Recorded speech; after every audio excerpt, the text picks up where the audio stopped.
Actually be able to see the whole logo. So I was looking for the end of the logo and the feet.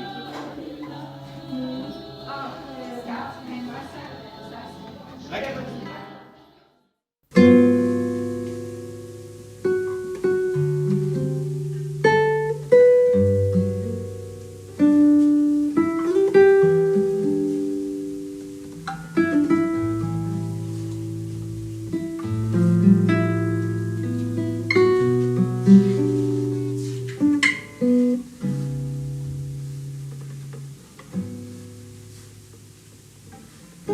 Seit wir gemeinsam im grünen Salon reisen, bin ich dir so nah wie niemals zuvor.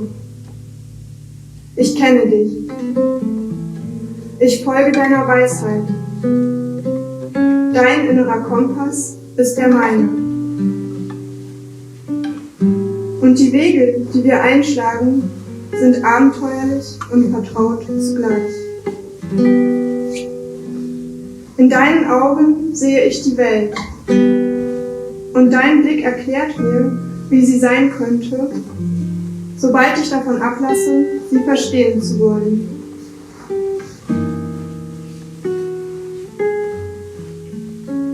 Tote Zergliederung der Einheit in deinem Verstand. Wann beginnst du zu denken? Fragst du. Es erfordert Mut, dem Ruf aus der Zukunft zu folgen. Lange habe ich ihn ignoriert. Als ich versuchte, ihn zu hören, bemerkte ich, dass meine Ohren nutzlos waren. Und mein Herz war es nicht mehr gewohnt zu empfangen. Was soll ich tun? Lauf los, rufst du mir zu. Schau mich an. Die Welt spiegelt dich. Und du bist die Welt.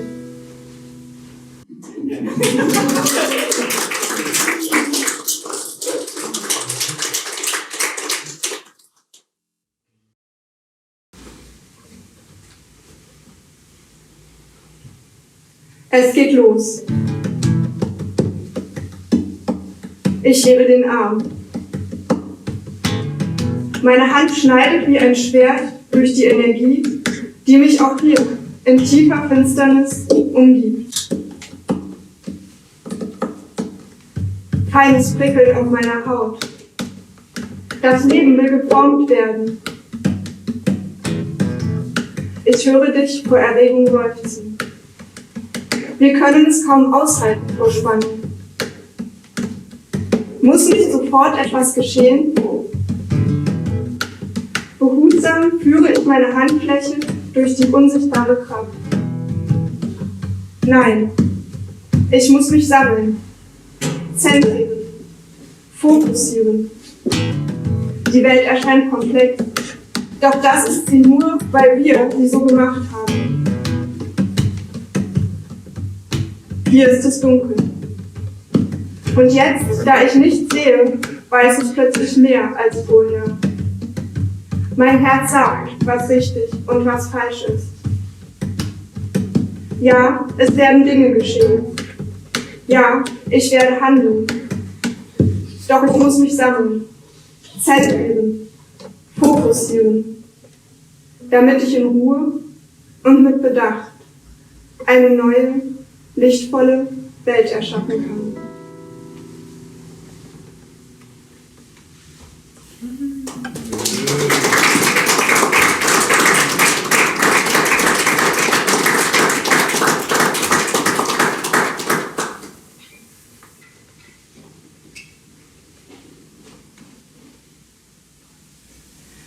Lange reiste ich in Stille. Ich bin gestolpert, gefallen und wieder aufgestanden. Jetzt sitze ich am Fluss und schaue den Wellen zu, die sich gemächlich von rechts nach links wälzen. Es tut gut zu sitzen. das Leben fließt von allein. Auch wenn mir die Richtung nicht immer zusagt, darf ich es annehmen.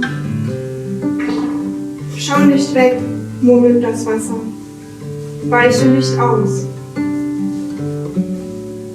Von weitem dringt das Schreien eines Kindes an mein Ohr.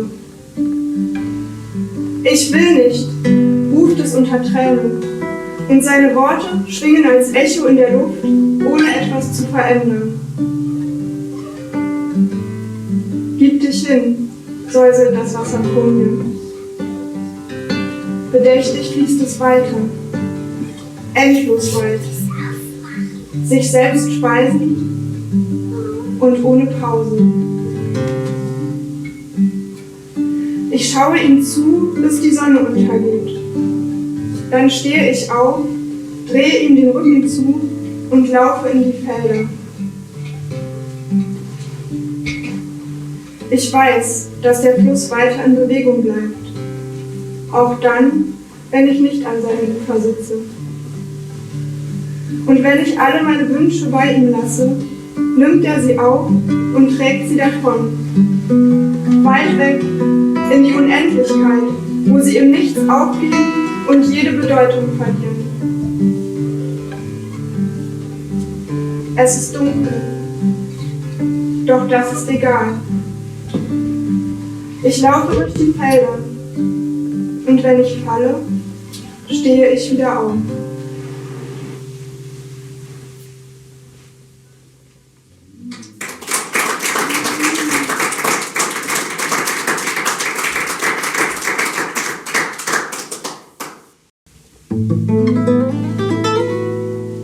Nacht legt sich auf den Fluss. Grillen besingen die Dunkelheit. Die Luft wird frisch und klar. Es ist, als würde mit der flirrenden Hitze des Tages auch meine fiebrige Freude über das Sommerleben weichen.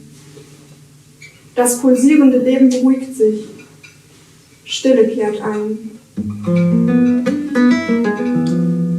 Ich komme zu mir, streife einen Pullover über und warte. Lange Nächte. Lange Wochen. Ich warte auf den Aufgang des Vollmondes.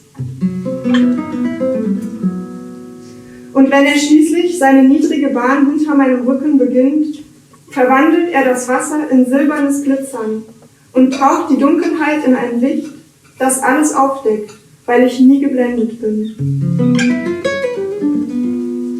Endlich sehe ich klar. Endlich erfahre ich Heilung.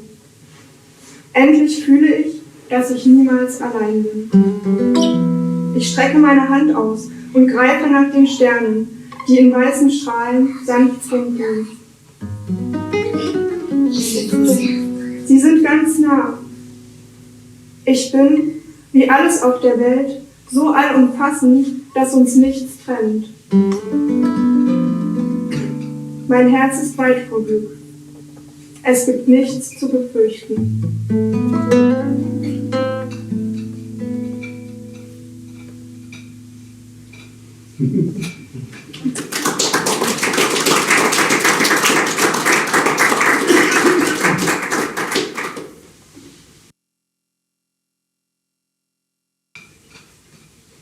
Ich schreie.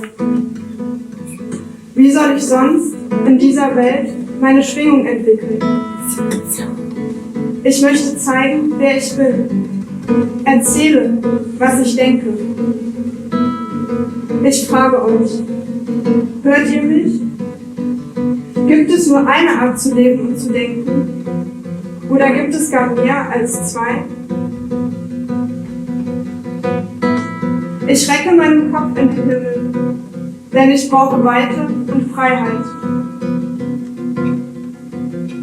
Ich schlage meine Wurzeln tief in die Erde, denn ich brauche Vertrauen, Liebe und Gemeinschaft. Ich bitte das Höchste um Weitsicht und Verständnis, um Lust am Spiel und der Vielfalt und um das Feuer des Lebens. Wer möchte sich nicht in der Ekstase der Lebendigkeit verlieren, jeden Moment blind auskosten und dabei immer wieder aufgefangen werden. Ich halte dich, ruft die Erde mir zu, und der Himmel streckt seine Arme nach mir aus. Ich brenne, in hellen Farben und voller Leidenschaft, bis die Gnade des Todes mich eines Tages lieblich umfassen und davontragen wird. Hab keine Angst.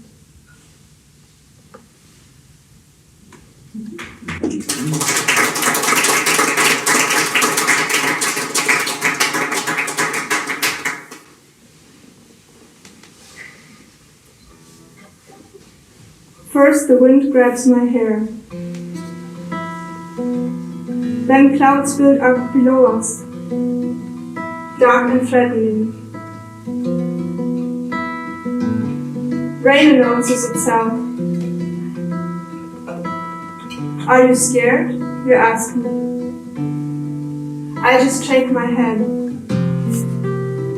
Scared of what? Of pain? Of death? I've experienced everything. And yet every moment is a wild, sweet departure into the unknown. So I take your hand, and we dive down. Without thinking, out of desire, out of curiosity, and because something was calling us. We break through the cloud layer. I see nothing. Hail hits my cheeks. A storm roars in my ears. But I continue to hold your hand. I spread out my arms, surrender, and feel how the wind whirls me around and soaks me to the skin. I become pure and clear, as I was meant to be. I become calm, as I have always been. I am trust. This moment is eternity. And deep inside me, I know of its beauty.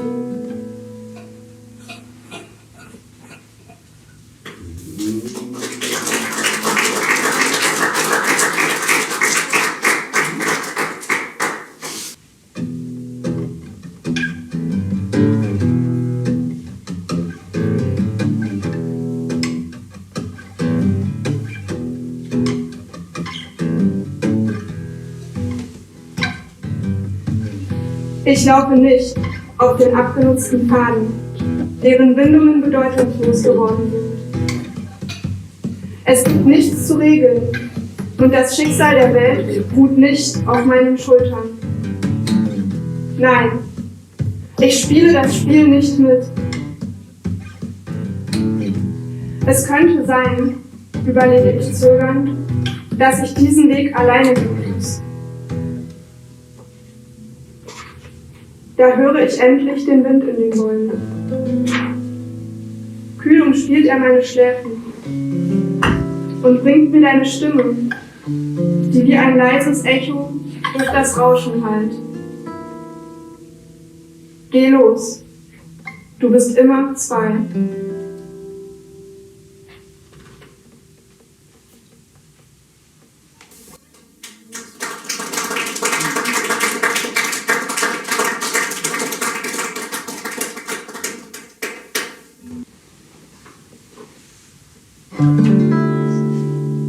Die Erde ist heiß.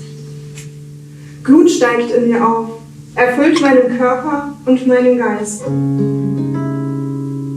Meine Sinne werden ganz fein. Ich sehe genau, was sich hinter den Dingen verbirgt. Hinter der kalten, gleichmütigen Winterfassade steht die gesamte Welt in Flammen. Du nickst. Angst macht hilflos und aggressiv, sagst du. Die Menschen vergessen nur allzu schnell, dass sie ein Teil von allem sind. Wie kann das Leben enden, wenn alles Leben ist? Hänge nicht an deinen Gewohnheiten. Nimm alles, was geschieht, in dir auf. Mit meinem Finger ziehe ich brennende Kreise in der Luft und erleuchte die Dunkelheit. Da, hinter der Angst ist noch etwas. Reine Liebe. Süß strömt sie in meine Brust, macht mich klar, heiter und ruhig. Sie kommt von überall her, sammelt sich in mir und zeigt mir den Weg. Ich folge, ohne darüber nachzudenken. Denn ich weiß, das ist der Weg, den ich gehen muss, um die Welt zu ordnen.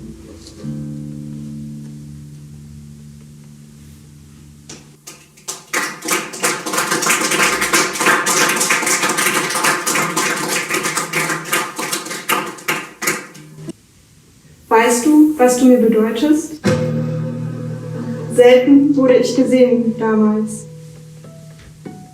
Doch als du mich anschautest, brachtest du einen Teil von mir in mein Bewusstsein, den ich zu verdrängen versucht hatte. Ich dachte, er würde nicht benötigt und war bereit, ihn zu vergessen. Durch dich habe ich erfahren, dass er wertvoll ist und mit mir in diese Welt gehört.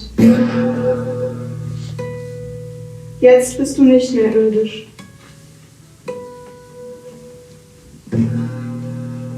Aber von Zeit zu Zeit kommst du immer noch zu mir und schenkst mir erneut deinen Blick. Dann weiß ich, ich werde gesehen und gebraucht, so wie ich tief in mir bin. Und ich tue gut daran, mich dessen zu erinnern. Ich versuche, dir zu danken, doch du lachst und winkst ab. Du hast zu tun, verflüchtigst dich wieder im Wirbel des überbordenden Lebens und ich schaue dir nach. Einige Tage lang wird mein Herz voller Trauer sein, weil du gegangen bist. Und es wird voller Freude sein, weil du mich einst sahst. Dann wird mich der Fluss meiner Gefühle weitertragen. Ich lebe. Und ich weiß genau, dass du spürst, was du mir bedeutest. Und dass durch unsere Begegnung die Welt klarer geworden ist.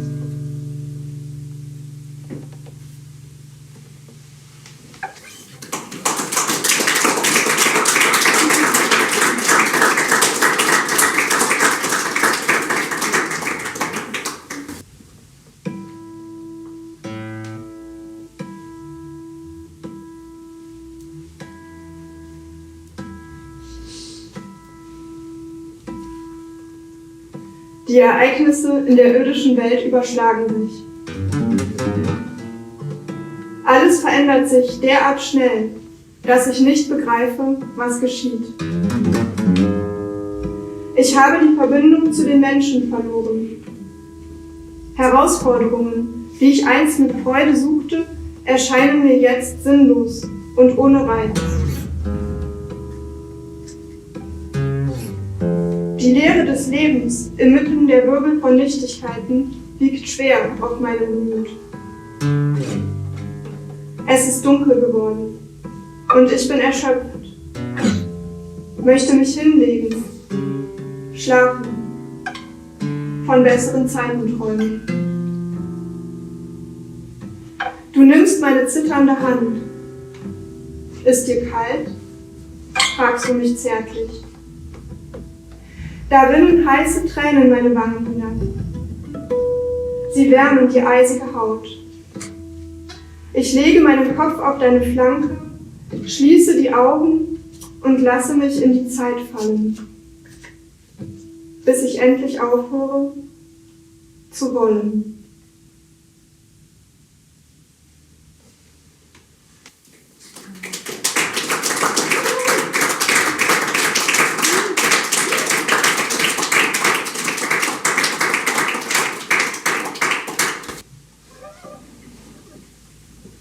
Etwas kommt in Bewegung. Laut krachend teilen sich die Kronen der Bäume und klare Sonnenstrahlen brechen durch. Vor mir erstrahlt der grüne Salon, prachtvoll, satt und klar. Er hat seine eigene Ordnung. Ich erkenne sie sofort, denn sie ist die meine. Innen und außen sind eins, raunt eine Stimme im Rauschen der Blätter. Und das, was allem zugrunde liegt, ist reine Liebe. Hinter dem Chaos der Materie ist das Leben, kristallklar. Meine Hand liegt in der deinen. Wärme fließt von dir zu mir und von mir zu dir. Ich lege mich hin, lasse die Sonne auf mein Gesicht scheinen, schließe die Augen, doch ich schlafe nicht. Ich höre dem Wind zu und genieße. Die Welt ist ganz und allumfassend. So wie es ist alles richtig. Es gibt nichts zu suchen, es gibt nichts zu verändern. Und ich muss nicht fliehen. Ich bin ganz und gar da.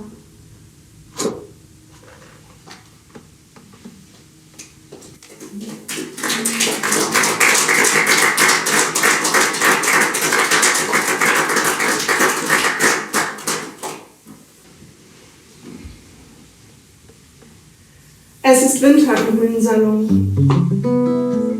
Ich spüre den Reif unter meinen Füßen. Der Boden ist hart und kahle Äste wiegen sich tastend im schneidend kalten Wind. Kaum gehen wir los, beginnt die Dämmerung. Die Tage sind kurz und die Nächte dauern ewig. Ich liebe die Dunkelheit. Wenn sie sich über das gefrorene Gras senkt, spüre ich, dass die Welt aufbricht. Vergangenes und Zukünftiges fließen durch die Risse und vereinen sich mit dem Jetzt. Nebel steigen aus der Erde und bringen meine Ahnen mit, die uns auf unserem Weg begleiten. Alles verbindet sich miteinander in dieser Zeit, die stillzustehen scheint und mich mir selbst schenkt. Ich halte die Luft an. Und du tanzt unter den Sternen, die am Himmel funkeln. Die Finsternis ist so vertraut und auf ihre eigene Weise erleuchtet und klar. Sie hat sich wie ein schützender Mantel um mich gelegt und schenkt mir Kraft und Zuversicht. Ich tauche tief hinein. Beobachtet von jenen, die vor langer Zeit gegangen sind, spiele ich mit dem Wind aus der Zukunft. Das neue Jahr formt sich. Es ruft mich. Es verspricht blendendes Licht. Es verspricht eine Zeit, die vergeht und den Tod in sich trägt.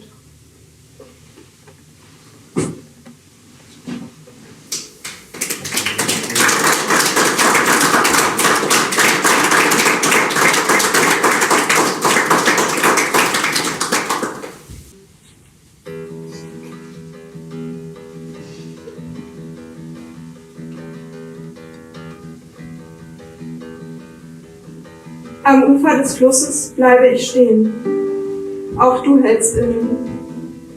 Du blickst mich an. Ich höre dein Erstaunen. Es treibt durch die Luft, lässt sich vom Strom davontragen. Und in der Stadt legt es sich auf die dreckigen Dächer der Häuser, um zu warten, bis die Menschen es bemerken. Doch die Welt scheint weder freudvoll noch traurig zu sein. Die Die Bewohner der Stadt laufen wie Ameisen durch die Straßen. Niemand macht Halt und fragt, ob das Leben nicht auch anders sein könnte. Niemand schaut hinauf in die Weite des Himmels. Und so streift nicht ein Blick die Ziegel und Schornsteine, auf denen dein Erstaunen verweilt und wartet. Mit der Zeit wird es schwer. Es wird dicht und dunkel. Es beginnt zu wachsen.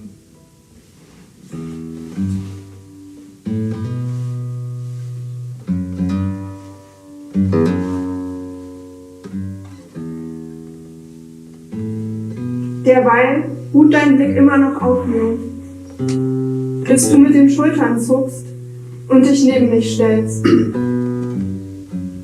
Jetzt stehen wir gemeinsam. Während die Dämmerung einsetzt, treibe ich meine Wurzeln tief in die Erde. Der Himmel umschmeichelt meine Haut. Mir ist weder kalt noch warm. Vielleicht trage ich keine Früchte, wie zu anderen Zeiten. Aber ich spüre, auch jetzt, dass der Saft des Lebens durch meine Glieder fließt. Reglos, nur vom Wind sanft gewogen, vertiefe ich mich in die Unergründbarkeit dieser Zeit. Ich versinke im Kosmos. Beobachte die Menschen, die an mir vorbeiziehen, und warte.